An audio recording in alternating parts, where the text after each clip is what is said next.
people don't realize just how much that weekly, daily, sometimes twice a day Starbucks bill is compared to what is going, as much as going out. Those Starbucks drinks anywhere from $5 to $10, depending on what you are actually bringing in. That could be pretty expensive. But Mhm. Yolanda, do you think that? Do you really feel that money feels like it's disappearing faster than it used to? I mean, Mhm. I'm 55. I feel like my dollar stretched a little bit longer than now. Yeah, and me being 49, my dollar stretched a lot longer back in 1996 than it does today. I remember my rent was only like $600 at one point. In today's rent, it's like triple, double, quadruple that. But I wanted to say something. There's a lot of factors in this. Corporations are so freaking greedy right now. And they are not raising people's salaries, but they certainly are raising that rent.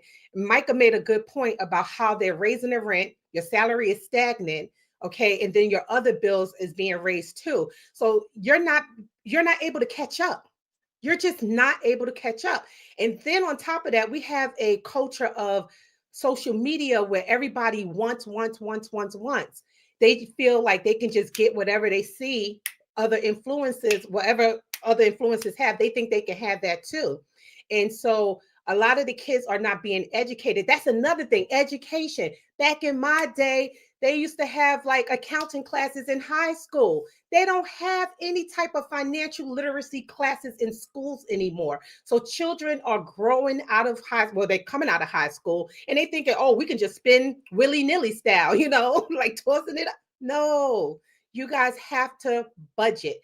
We need to force the public schools to have the kids budget, or some type of financial literacy class needs to be taught to these children because they're upside down. They are upside down. I feel sad. I feel sorry for them. I think a lot of things should be put back in school. Home economics, for one, is one that you should Oh always yeah. have. I mean, for young men and young ladies. Oh Listen, yeah. Deborah says fasting and praying has been my saving grace during the season of life.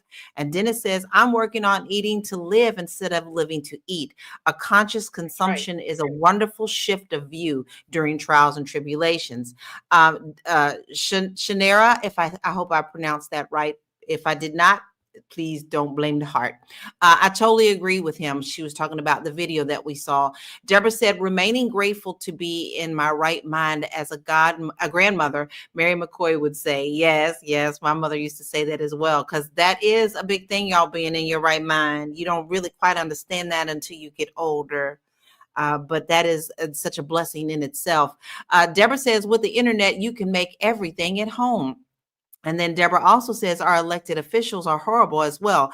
They make a six-figure salary and don't think raising the hourly wages are necessary. And Armando says, mic drop. I'm with him on that. We're going to take a quick break and we'll get back into this conversation. It's a good show right here. But I'm biased. If you are just tuning in, you are watching Fly Nubian Money, where we help you master your mindset and maximize your money.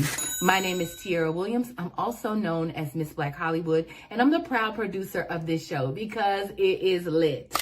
If you want to receive notifications for when we go live Monday through Friday, 1 to 2 p.m. Eastern Standard Time. All you have to do is text the word Queens to 87948. That's Queens to 87948. That's QUEENS to 87948.